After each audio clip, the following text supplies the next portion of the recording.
Astaghfirullah. Bismillahirrahmanirrahim. Assalamualaikum warahmatullahi wabarakatuh.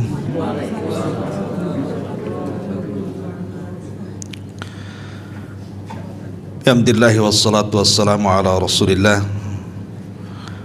wa ala alihi wa sahbihi wa mawalah wa la hawla wa la quwata illa billahi wa ba'du. Alhamdulillah, segala puja dan puji hanya milik Allah subhanahu wa ta'ala. Salat dan juga salam kita hadiahkan kepada Rasul kita Nabi besar Muhammad sallallahu alaihi wa ala alihi wasallam. Pembahasan di siang ini insyaallah, karena kita berada di permulaan bulan Sya'ban, maka pembahasan di siang hari ini kita akan membahas seputar keutamaan-keutamaan dan juga amalan-amalan serta perkara-perkara yang dilarang tidak boleh dilakukan di bulan Sya'ban. Ma'asyiral muslimin wal muslimat rahimani wa rahimakumullah.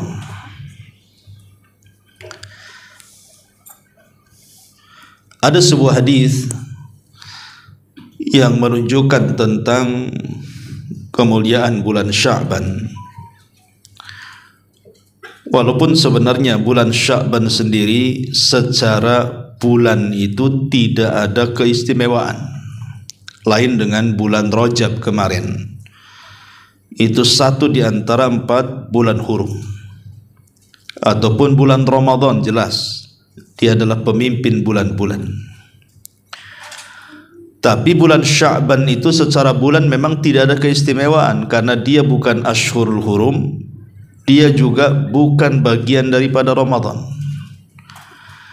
Dia adalah sama dengan bulan-bulan yang lainnya seperti Rabiul Awal, Safar dan yang sejenisnya. Tapi meski demikian, karena posisinya bulan Sya'ban itu adalah terjepit di antara 2 bulan mulia, bulan Rajab dan bulan Ramadan. Kemudian dia juga seperti muqaddimah di bulan Ramadan. Makanya bulan Sya'ban pun menjadi perhatian Nabi sallallahu alaihi wasallam. Apa yang diperhatikan Nabi di bulan Sya'ban, di mana Nabi sallallahu alaihi wasallam memperbanyak puasa di bulan ini. Makanya satu hari Usama ibn Zaid radhiyallahu an datang menemui Nabi sallallahu alaihi wasallam. Kemudian Usama ibn Zaid mengatakan, "Ya Rasulullah, wahai Rasul, kenapa engkau melakukan puasa lebih banyak di bulan Sya'ban dibandingkan puasa di bulan-bulan yang lainnya?" Maksudnya puasa sunnah, bukan puasa wajib ya. Maka Nabi sallallahu alaihi wasallam memberikan alasan, "Dzalika syahrun yaghfulun nasu anhu." Kata Nabi sallallahu alaihi wasallam, karena bulan Sya'ban adalah bulan di mana manusia mulai lalai. Di sini Rasul memberikan alasan, dzalika syahrun yaghfulun nasu anhu bainar Rajab wa Ramadan. Alasannya kenapa manusia lalai, karena bulan Sya'ban itu terjepit di antara Rajab dan Ramadan. Ma'asyiral muslimin wal muslimat rahimakumullah. Di sini Nabi sallallahu alaihi wasallam berikan alasan kepada kita kenapa Nabi sallallahu alaihi wasallam memperbanyak puasa di bulan Sya'ban ini, karena alasannya manusia banyak yang lalai di bulan ini. Kenapa lalai? Karena terjepit di antara dua bulan mulia, bulan Rajab dan Ramadan. Dan umumnya orang kalau masuk di Sya'ban itu, cara berfikirnya itu adalah seseorang bagaimana caranya apabila masuk Ramadan tidak disibukkan dengan dunia. Makanya kemudian banyak manusia di bulan Sya'ban itu mereka berlomba-lomba mengejar dunia supaya di bulan Ramadan tidak disibukkan. Itulah yang menjadi lalai manusia dari bulan Sya'ban itu. Karena berpikir Rajab sudah lewat, kemudian Ramadan sedang menyongsong. Makanya di bulan Sya'ban mereka gunakan untuk menabung, untuk bekerja sekeras-kerasnya supaya ketika masuk Ramadan sudah punya simpanan, sehingga mereka tidak disibukkan dengan dunia. Inilah yang kemudian menjadi lalai manusia. Lah Nabi SAW mengatakan, seolah-olah Rasul ingin mengatakan kepada kita, maka di tengah-tengah lalainya manusia seperti itu dengan dunia, maka aku keluar dari kelalaian manusia, makanya aku habiskan di bulan Sya'ban ini untuk memperbanyak puasa. Jadi puasa yang dilakukan Rasul itu seolah-olah ingin keluar dari kelalaian manusia. Makanya saya nasihatkan, ini mumpung di bulan Sya'ban, perbanyak puasa sunnah. Ya, puasa sunnah itu kan macam-macam jenisnya. Ada Senin Kamis, ada puasa Daud, ada Ayyamul Bid, ada puasa nazar, mungkin dulu pernah nazar, atau mungkin kafaroh, ya, atau mungkin khusus ibu-ibu yang punya utang. Ya, mungkin tahun kemarin utangnya banyak bertumpuk-tumpuk gitu ya, baik hutang di warung atau hutang puasa, maka di bulan Sya'ban ini bayar. Ya, di bulan Sya'ban ini bayar, karena jangan sampai masuk Ramadan. Bayar, ini mumpung awal-awal nih, biasanya kan kekejar kalau awal-awal itu. Karena biasanya paling lama umahat ini kalau hutang Ramadan biasa sampai 2 minggu tuh. Kalau di permulaan Sya'ban dibayar, insya Allah lunas tuh. Jadi ini kesempatan membayar hutang. Ulama mengatakan di sini ada faedah bagaimana Nabi SAW mengajarkan kepada kita amalan yang dilakukan di waktu lalainya manusia. Pertama, bahwa amalan yang dilakukan di tengah-tengah kelalaian manusia itu menunjukkan amalan itu sangat istimewa. Sebuah amalan yang dilakukan di tengah-tengah manusia sedang lalai, kemudian kita tidak lalai, berarti amalan yang kita lakukan itu sangat istimewa. Contoh, umpamanya sholat duha. Kenapa sholat duha itu Nabi SAW mengistilahkan dengan sholatul awabin, sholatnya orang-orang yang kembali kepada Allah, orang-orang yang tobat. Karena di waktu duha itu, di situ waktu sibuk-sibuknya manusia mengejar dunia kan. Yang sering saya istilahkan, yang punya ladang sibuk dengan ladangnya, yang punya pasar sibuk dengan pasarnya, yang punya warung sibuk dengan warungnya, yang punya kantor sibuk dengan kantornya, yang punya PT sibuk dengan PT-nya, dan begitu seterusnya. Tiba-tiba kemudian di tengah-tengah manusia mengejar dunia, kita keluar kemudian melaksanakan 2 rakaat, 4 rakaat sampai 8 rakaat salat duha, maka tidak mungkin dilakukan kecuali orang-orang yang awam. Gak mungkin orang lagi sibuk-sibuk cari kerja tiba-tiba udahlah berhenti dulu sholat gitu ya. Itu tidak bisa dilakukan kecuali orang awam. Orang awam itu orang yang betul-betul dia mendekat kepada Allah. Makanya sholat duha itu dijadikan sholat sunnah yang paling utama di siang hari, karena dilakukan di waktu lalainya manusia. Atau contoh yang lainnya, sholat tahajud, sholat yang dilakukan di sepertiga malam akhir, itu kan juga sama. Solat tahajud itu menjadi solat yang paling afdol dari seluruh solat sunnah. Bahkan solat yang paling afdol setelah solat wajib lagi adalah qiyamul lail. Kenapa? Karena dilakukan di tengah-tengah lalainya manusia. Manusia sedang ngorok, sedang tertidur, entah sedang mimpi apa di situ. Tiba-tiba kemudian dia bangun, kemudian bermunajat kepada Allah. Nah, ini kan tantangan. Ya, tidak semua orang sanggup melaksanakan itu. Melaksanakan qiyamul lail tidak semua sanggup, kecuali memang orang-orang yang ingin bertobat kepada Allah Azza wa Jalla.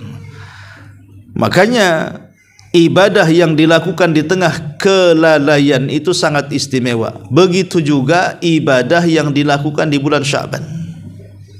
Orang yang melakukan ibadah di bulan Sya'ban itu sangat istimewa. Kenapa? Karena bulan ini dilalaikan manusia. Ini yang pertama. Kemudian yang kedua, ibadah yang dilalaikan manusia itu biasanya asyak wa asyad, sangat berat untuk dilakukan. Sangat berat untuk dilakukan, sehingga tidak ada yang bisa melakukannya kecuali orang-orang ikhlas. Kalau tidak ikhlas tidak bisa melakukannya. Jadi betul-betul hanya orang-orang ikhlas saja yang bisa melakukan ibadah di tengah-tengah lalainya manusia. Makanya ibadah yang dilakukan di tengah-tengah lalainya manusia biasanya lebih ikhlas. Lebih ikhlas dan lebih berat lagi, dan itu pahalanya lebih besar lagi. Ini yang kedua. Kemudian yang ketiga, di antara keistimewaannya tentu juga disebutkan para ulama, karena bulan Rajab ini kamuqaddimati Ramadan, seperti Imam Al-Hafidh Ibn Rajab mengatakan, dia adalah sebagai muqaddimah Ramadan. Maka puasa di bulan Sya'ban ini, kedudukannya sama dengan qabliyah dan juga ba'diyah. Jadi dalam salat sunnah itu ada namanya qabliyah dan ba'diyah. Maka dalam puasa juga sama, ada namanya qabliyah dan ba'diyah. Qabliyahnya Sya'ban, ba'diyahnya Syawal. Ya, jadi ibadah yang mendekati ibadah wajib itu biasanya lebih utama. Ibadah sunnah yang mendekat kepada ibadah wajib, biasanya ibadah sunnah itu lebih utama dibandingkan yang lainnya. Contohnya rawatib. Maka di antara sekian salat sunnah itu yang paling utama itu rawatib. Kenapa? Karena rawatib itu kan mendekati wajib, baik dilakukan setelah atau sesudah kewajiban. Maka Sya'ban juga sama. Ya, Sya'ban dan Syawal itu sama tuh. Di Sya'ban kita memperbanyak puasa, berarti sama dengan qabliyah Ramadan. Nanti masuk Syawal, di situ ada puasa sunnah juga 6 hari. Lah itu namanya ba'diyah Ramadan. Dan dua puasa ini, baik Sya'ban ataupun Syawal, bisa menyempurnakan puasa Ramadan. Itulah kenapa kemudian ibadah yang paling utama di bulan Sya'ban ini adalah perbanyak puasa. Ini yang pertama. Kemudian yang kedua, ibadah yang tak kalah pentingnya juga di bulan Sya'ban ini adalah memperbanyak istighfar dan taubat. Memperbanyak istighfar dan taubat. Kenapa kemudian di bulan Sya'ban ini kita harus memperbanyak istighfar dan juga taubat kepada Allah Azza wa Jalla, alias berhenti dari maksiat? Ya. Karena kita tahu bahwa ada dua amalan yang tidak akan diangkat selamanya. Coba ibu bapak yang dimuliakan Allah, kita bisa bayangkan, ada dari Ramadan tahun kemarin sampai Sya'ban tahun ini, ada orang-orang yang terduduk amalannya tidak diangkat ke langit. Sama sekali tidak diangkat ke langit. Padahal dia sudah lelah letih loh mengumpulkan dari Ramadan tahun kemarin sampai Sya'ban tahun ini. entah dengan qiraah Qur'annya, entah dengan qiyam lailnya, entah dengan silaturahimnya, entah dengan baca Qur'annya, entah dengan birrul walidainnya, atau ibadah-ibadah yang 1 tahun dia lakukan dengan penuh kesungguhan. Tapi ketika sudah sampai di bulan Sya'ban, amalan itu tidak diangkat. Kan rugi itu. Apa yang menyebabkan amalan 1 tahun tidak diangkat coba? Padahal kita kan pengen sekali amalan kita diangkat dan diperlihatkan kepada Rabbul Izzati wal Jalal, Allah Subhanahu wa taala. Alasannya sebagaimana hadis Nabi sallallahu alaihi wasallam yang dikeluarkan oleh Imam At-Tabrani, dan hadis ini disahihkan oleh Syekh Nasiruddin Al-Albani rahimahullahu taala. Dari hadis Mu'ad bin Jabal radhiyallahu an, Rasul mengatakan, ya tali'ullahu ila jami'i khalqihi lailatan nisbi min Sya'ban fayaghfiru li jami'i khalqihi illa li musyrikin wa musakhin. Allah akan mendatangi seluruh makhluknya. Kapan itu? Pada malam nisfu Sya'ban, pertengahan bulan Sya'ban. Untuk apa? Untuk mengampuni seluruh makhluknya. Untuk mengampuni seluruh makhluknya kecuali 2 manusia, kata Rasul. Pertama, orang yang menyekutukan Allah alias musyrik, sifatnya syirik, orang yang musyrik, au musakhin, ataupun orang yang menanamkan kedengkian dan permusuhan dalam hatinya kepada orang lain. Inilah Nabi SAW menyebutkan 2 kata, musyrik dan musakhin. 2 orang yang tidak akan diangkat selamanya amal 1 tahun yang sudah dikumpulkannya ke langit.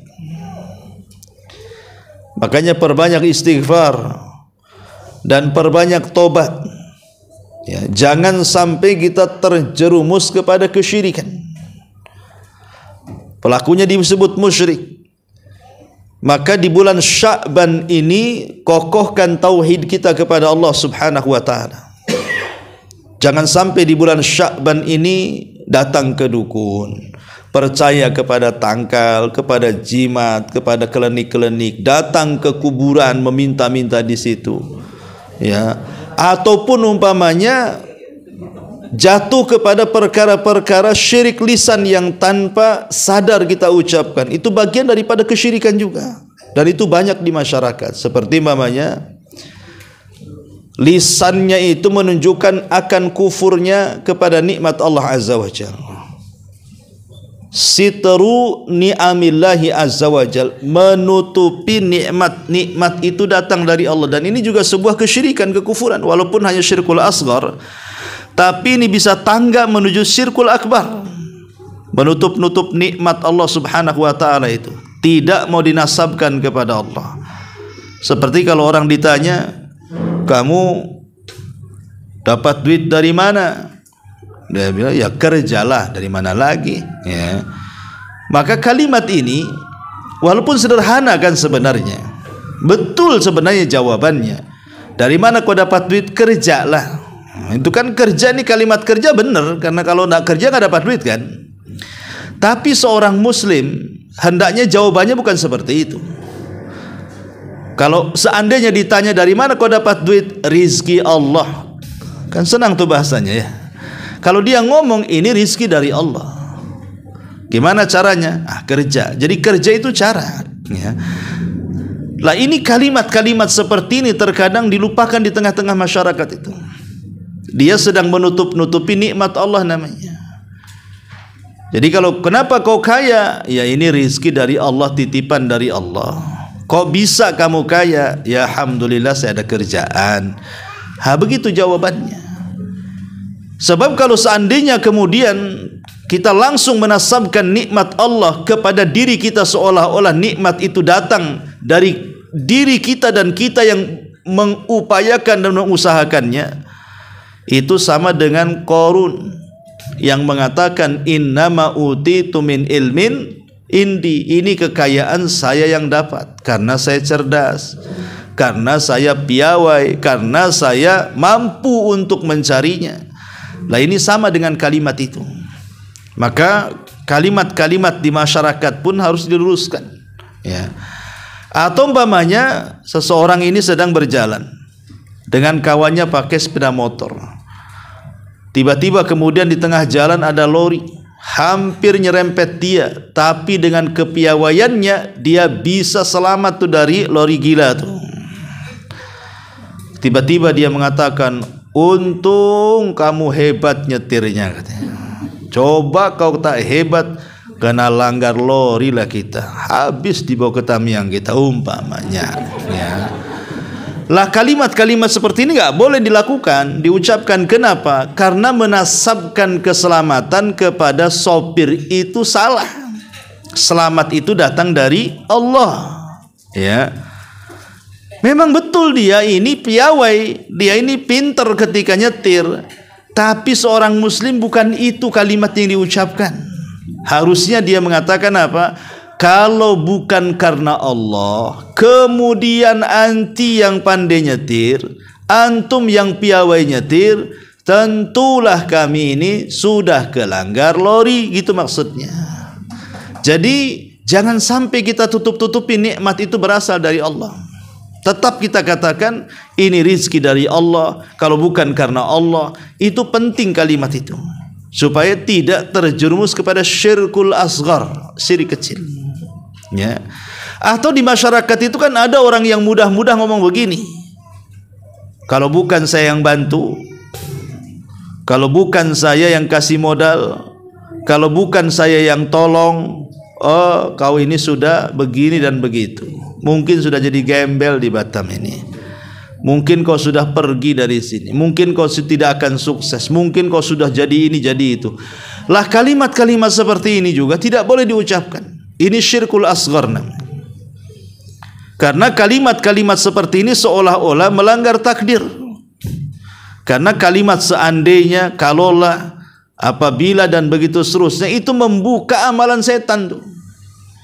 Lau itu taftahu amalus syaitan, kata Rasul. Kalimat seandainya, andai kata, bila mana itu membuka pintu setan, kata Nabi.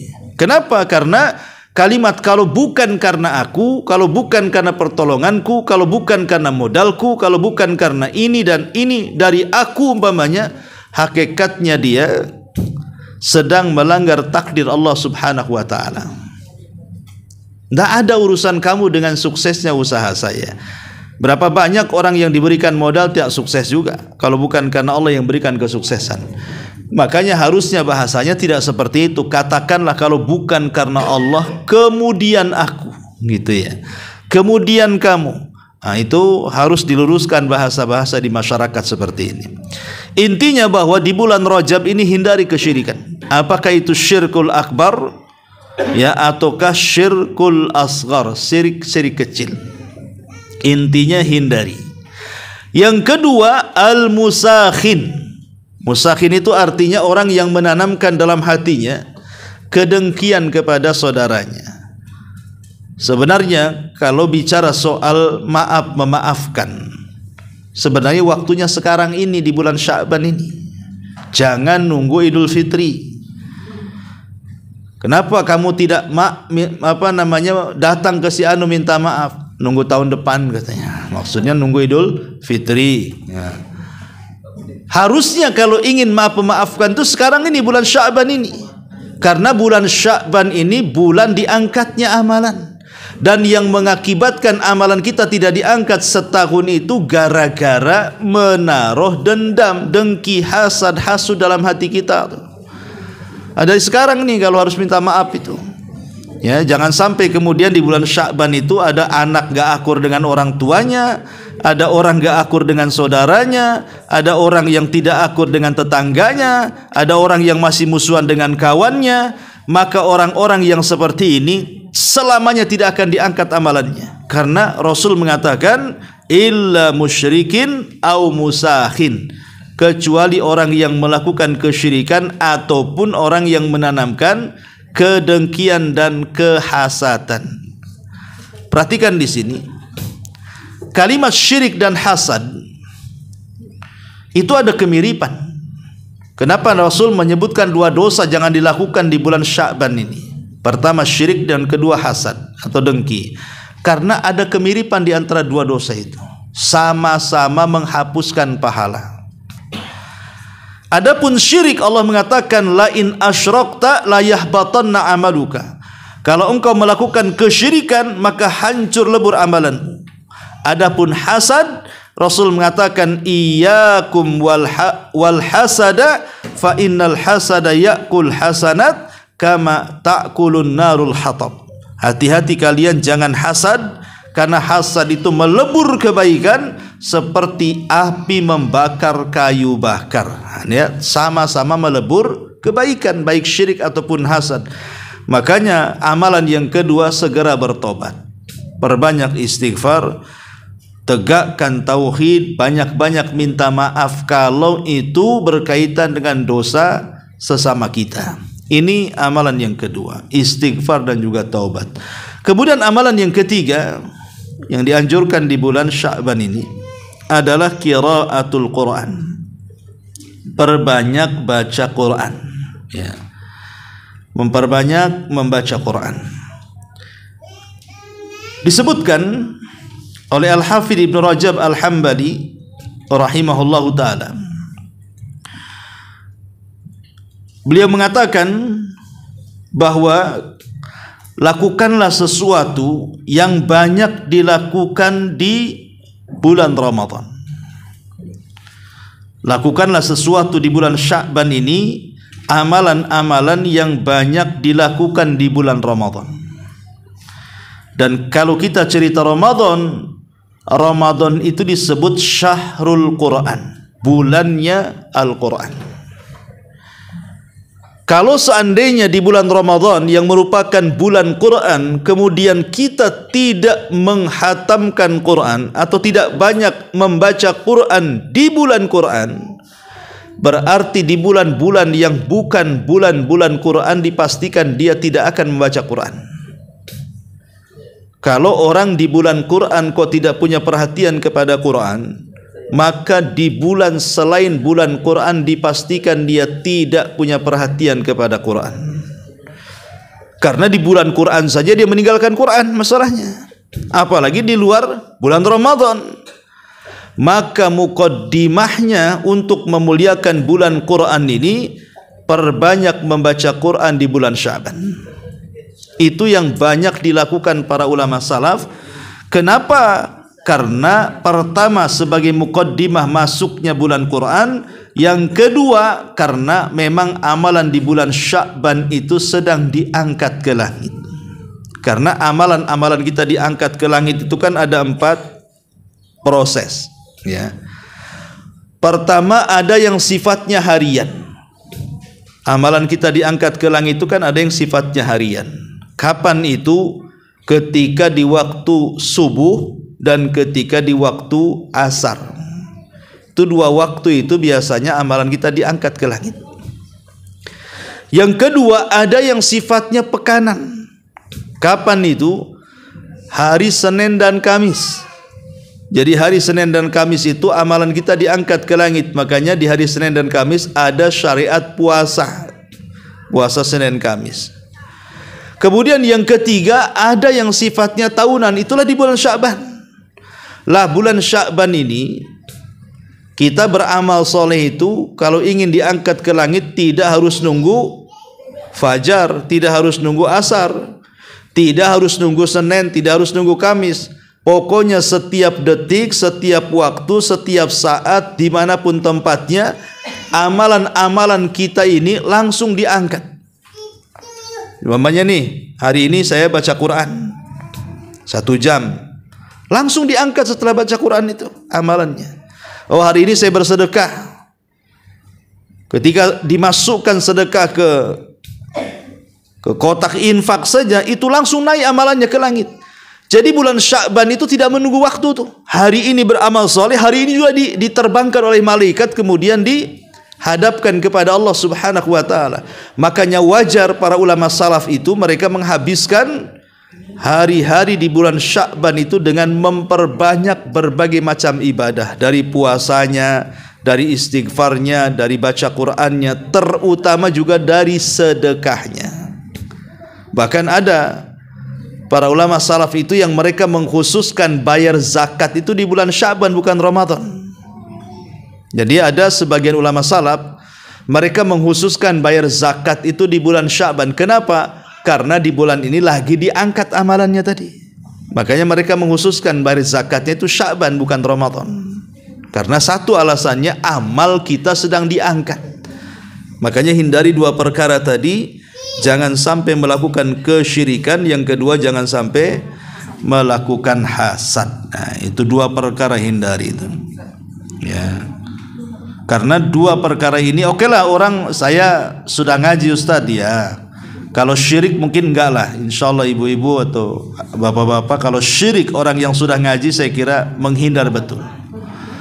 Tapi yang satu ini hasad ini kadang-kadang masuk ke semua orang.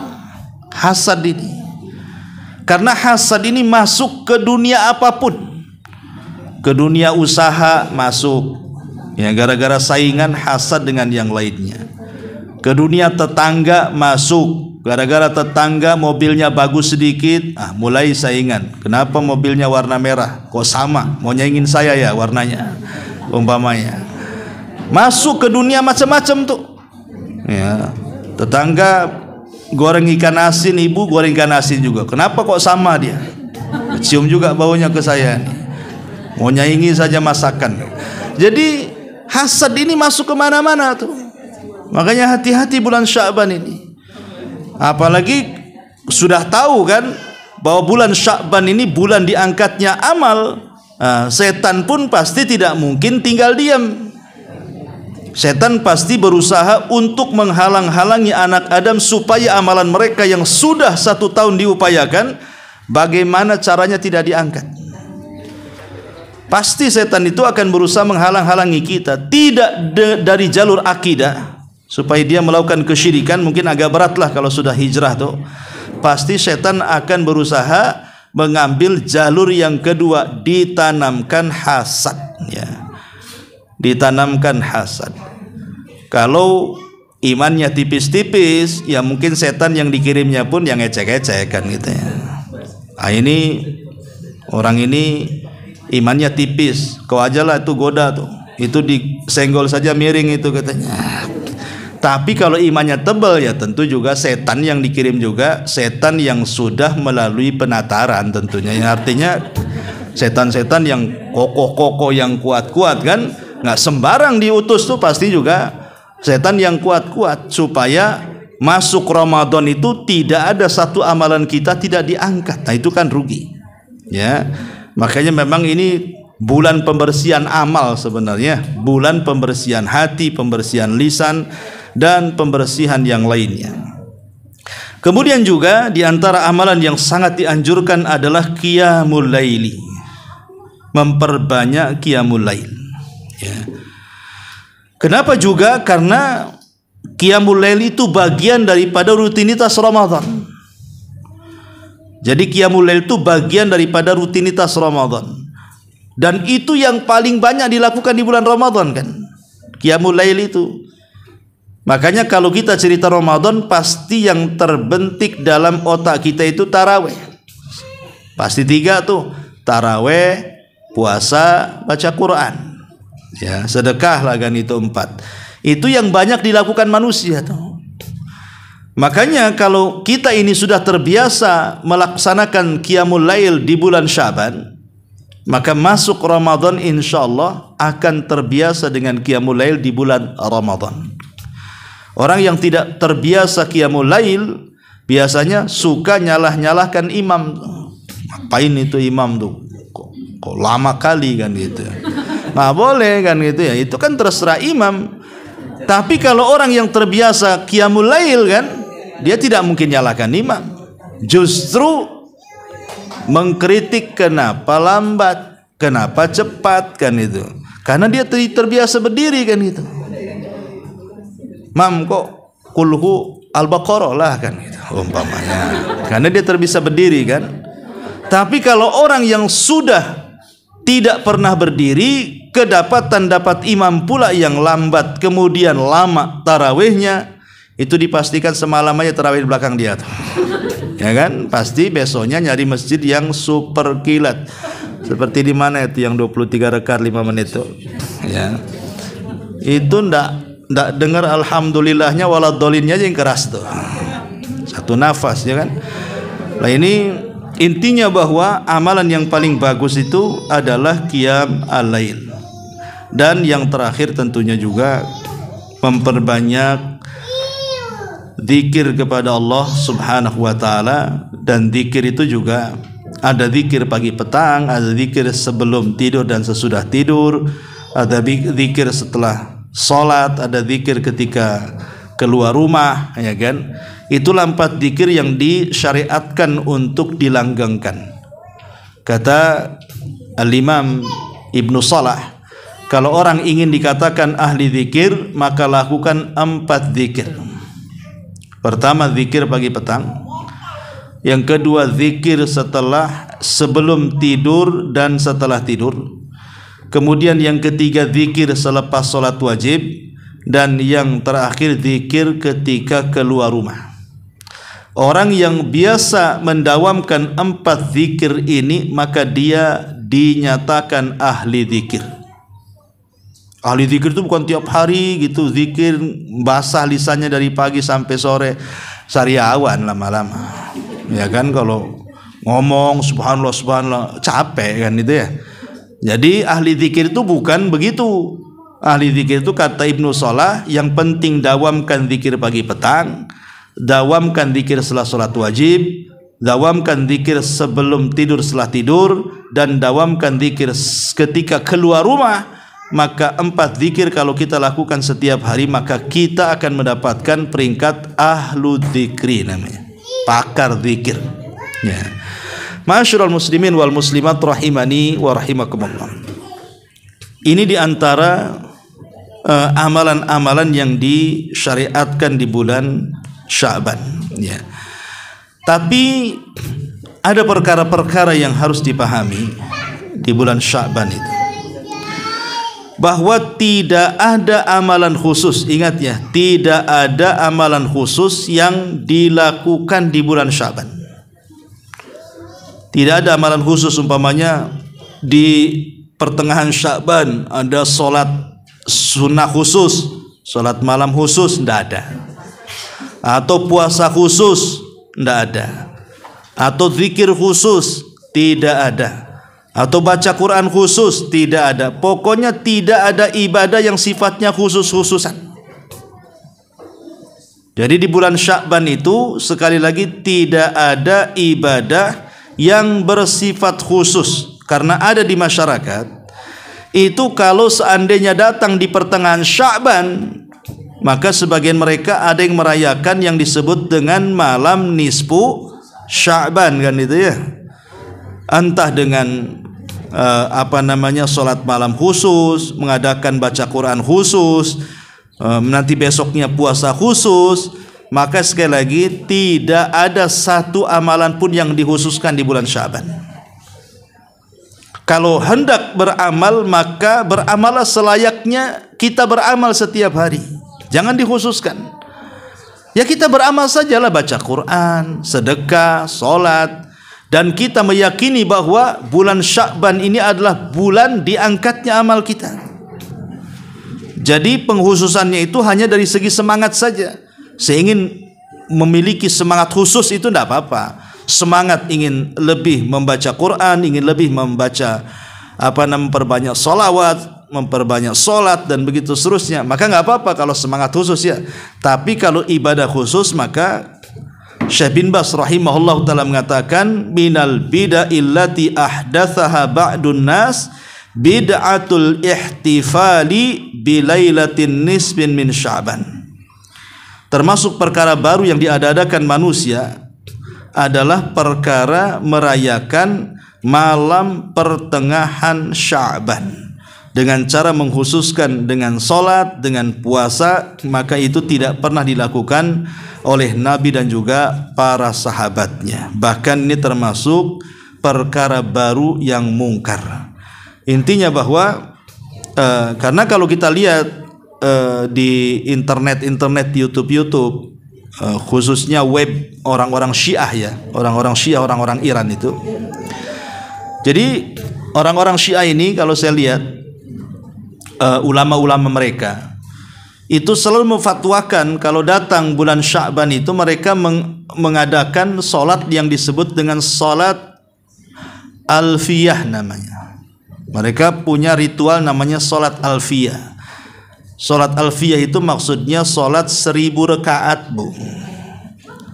Solat 1000 rakaat di mana setiap rakaat itu membaca surah Al-Ikhlas 10 kali. Nah, ini luar biasa ya, 1000 rakaat, setiap rakaat Al-Ikhlas 10 kali. Berarti kan semalam suntuk itu melaksanakannya. Ngitungnya gimana tuh? Ya, kadang-kadang kita takbir saja sholat Id itu lupa gitu ya. Padahal cuman berapa kali takbir, ini 1000 rakaat. Ini susah juga tuh ngitungnya tuh. Itulah terkadang perkara-perkara baru itu ujung-ujungnya merepotkan. Padahal Islam itu agama yang memudahkan. Kok jadi repot gini jadinya kan? 1000 rakaat itu kalau usia 70 tahun yang melakukannya, apa nggak sakit pinggang besoknya tuh? Si ruku sujud 1000 rakaat loh ya. Gimana caranya tuh? Jadi seolah-olah Islam itu memberatkan jadinya. Padahal Islam itu agama yang memudahkan. Ya, jadi tidak ada itu namanya solat alfiyah, solat 1000 rakaat itu tidak ada. Ya. Dan hadisnya dikatakan oleh Imam Ibnul Qayyim, haditsun maudhu'un makdzub. Hadisnya maudhu, dusta, tidak ada yang benar dari Nabi sallallahu alaihi wasallam. Intinya lakukanlah ibadah sebagaimana yang diperintahkan saja, itu sudah cukup. Ma'asyiral muslimin wal muslimat rahimani wa rahimakumullah. Ini hal-hal yang dianjurkan. Adapun sejarah yang terjadi di bulan Sya'ban ini ada 6 sejarah ya yang paling penting dicatat oleh para ulama. Secara singkat saja karena waktu. Yang pertama, perintah bersolawat. Perintah bersolawat kepada Nabi SAW itu terjadi di bulan Sya'ban, di mana turunnya ayat surah Al-Ahzab, innallaha wa malaikatahu yusalluna 'alan nabi ya ayyuhalladzina amanu sallu 'alaihi wa sallimu taslima. Sesungguhnya Allah dan para malaikatnya bersalawat kepada Nabi. Wahai orang-orang yang beriman, bersalawatlah kalian kepada Nabi dan ucapkanlah salam kepadanya. Lah, perintah salawat itu turun di bulan Sya'ban. Ini satu. Yang kedua, pengalihan kiblat. Pengalihan kiblat dari Baitul Maqdis ke Baitullah Al-Haram itu terjadi di bulan Sya'ban. Kaum muslimin selama 6 bulan masih menghadap Baitul Maqdis pasca hijrah. Tapi setelah itu kemudian turun surah Al-Baqarah, qad naratu taqalluba wajhika fis sama falan walliyannaka qiblatan tardaha fawalli wajhaka syatral masjidil haram. Maka ketika turun kalimat fawalli wajhaka syatral masjidil haram, arahkan wajahmu ke Masjidil Haram, maka ketika itu kaum muslimin tidak lagi menghadap Baitullah Al-Maqdis tetapi menghadap Baitullah Al-Haram sampai hari ini. Dan pengalihan kiblat itu terjadi di bulan Sya'ban. Yang ketiga, disyariatkan puasa Ramadan. Itu terjadi di bulan Sya'ban, tahun kedua Hijriah. Tahun pertama Hijriah Rasul belum disyariatkan puasa Ramadan, tetapi Rasul mensyariatkan puasa tanggal 10 Muharram yang dilakukan orang-orang Yahudi. Bukan ingin meniru orang Yahudi, tidak. Tapi Rasul hanya bertanya alasannya. Kata orang Yahudi, kami berpuasa tanggal 10 Muharram itu demi memuliakan Nabi Musa. Maka Rasul mengatakan, kalau kalian berpuasa tanggal 10 Muharram demi memuliakan Nabi Musa, maka kami umat Islam lebih berhak memuliakan Nabi Musa dibandingkan kalian. Maka di tahun pertama Hijriah, Rasul memerintahkan sahabat untuk berpuasa tanggal 10 bulan Muharram. Tapi tahun kedua tepat di bulan Sya'ban tahun kedua Hijriah turun perintah puasa Ramadan. Maka sejak itulah dihapuslah hukum wajibnya puasa tanggal 10 Muharram menjadi sunnah. Karena Islam sudah punya puasa sendiri yang disebut puasa Ramadan 1 bulan penuh. Maka kewajiban puasa Ramadan itu terjadi di bulan Sya'ban tahun 2 Hijriah. Ini yang ketiga. Yang keempat, sejarah yang keempat, lahirnya Abdullah ibn Zubair, dan itu bayi yang pertama kali lahir pasca hijrah. Jadi ketika orang-orang muhajirin hijrah dari Mekah ke Madinah, ketika itu putri Abu Bakar namanya Asma bintu Abi Bakar itu sedang hamil waktu hijrah. Dan dia menikah dengan Zubair ibn Awam. Ketika sampai di kota Madinah langsung lahir. Dan itu bayi pertama yang lahir setelah hijrah. Kemudian Asma memberi nama bayinya dengan nama Abdullah ibnu Zubair. Yang Aisyah radhiyallahu anha sewaktu kecil itu suka menggendong. Makanya Aisyah akhirnya disebut Ummu Abdillah. Padahal Aisyah kan tidak punya anak. Kenapa kemudian kunyah Aisyah disebut Ummu Abdillah? Karena dia sudah suka menggendong ponakannya, namanya Abdullah ibn Zubair. Dan Abdullah ibn Zubair kelak akan menjadi khalifah. Setelah Muawiyah ibn Yazid tidak berkuasa, maka dia memproklamirkan diri dari Madinah sebagai khalifah dan disambut baik kaum muslimin. Setelah era kekuasaan Muawiyah, kemudian era kekuasaan Yazid, kemudian era kekuasaan Muawiyah bin Yazid, baru kemudian Abdullah ibn Zubair menjadi khalifah. Tapi sayang tidak lama kemudian dia dibunuh oleh Hajjaj ibnu Yusuf al-Thaqafi. Kemudian juga yang kelima, lahirnya cucu Nabi namanya Husain. Husain lahir juga di bulan Sya'ban. Dan Husain ini adalah salah satu dari cucu Nabi, di mana seluruh manusia pada hari ini kalau mengaku keturunan Nabi, apakah dia Sayyid, apakah dia Syarif, apakah dia Habib, Habaib atau apa namanya, yang mengaku sampai jalurnya kepada Nabi, maka tidak bisa mengklaim dirinya turunan Nabi kecuali dari jalur dua cucu Nabi, Hasan dan Husain. Ya. Adapun dari Husain harus lewat jalur putranya satu-satunya yang hidup di Karbala, namanya Ali putra Husain atau julukannya Zainul Abidin. Adapun dari Hasan harus dari dua jalur putranya, karena semua putranya mati di Karbala.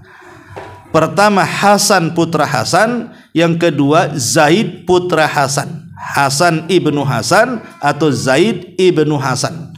Berarti ada tiga manusia yang menentukan seluruh keturunan Nabi sampai kiamat.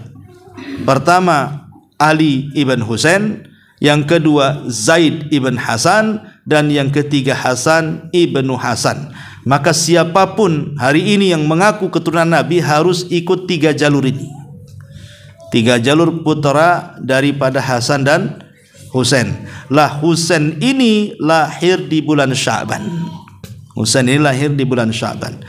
Kemudian juga yang terakhir, ya, peristiwa yang terjadi di bulan Sya'ban adalah perang Bani Mustalik, yang ketika itu tawanannya adalah salah satu putri pembesarnya namanya Juwairiyah. Juwairiyah inilah yang kemudian dinikahi Nabi. Maharnya membebaskan seluruh tawanan Bani Mustalik. Gara-gara pernikahan Rasul dengan Juwairiyah, maka satu Bani Mustalik masuk Islam. Jadi maharnya itu yang menjadikan Islamnya seluruh kabilah Bani Mustalik. Siapa namanya? Juwairiyah bintu Huyai ibn Akhtab. Lah, pengepungan Bani Mustalik sehingga terjadi peperangan dan dimenangkan kaum muslimin itu terjadi di bulan Sya'ban.